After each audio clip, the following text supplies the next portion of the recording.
來看中華職棒昨日喺台中洲際棒球場比賽，講有球迷發生着糾紛，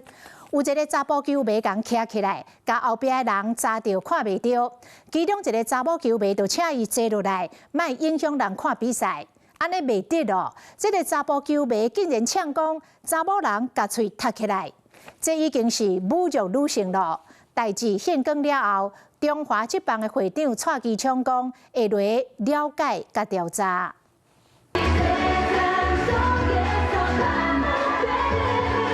笑容甜，閣搞跳舞，職棒中信兄弟培訓釋出的成員變和女有真濟市場的賣相，人氣真好，不過有人為了要翕相，所引起爭議。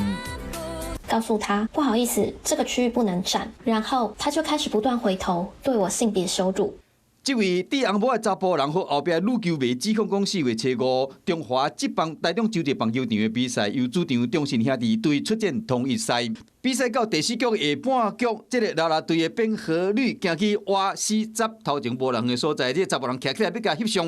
不過這是官方規定，袂當徛起來的所在，伊規人擋着後壁的人，人一個甲提醒，伊繼續轉上去，對後壁這個女球迷進行性別侮辱。站起來幾分鐘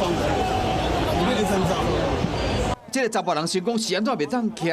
上來佫講查某人甲我講這件代志上擋袂調，查某人唔捌愛加一個，這個話和這個女球迷忍無可忍。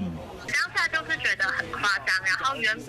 我想要錄影存證，可是因為他有威脅我另外一邊的陌生球迷說，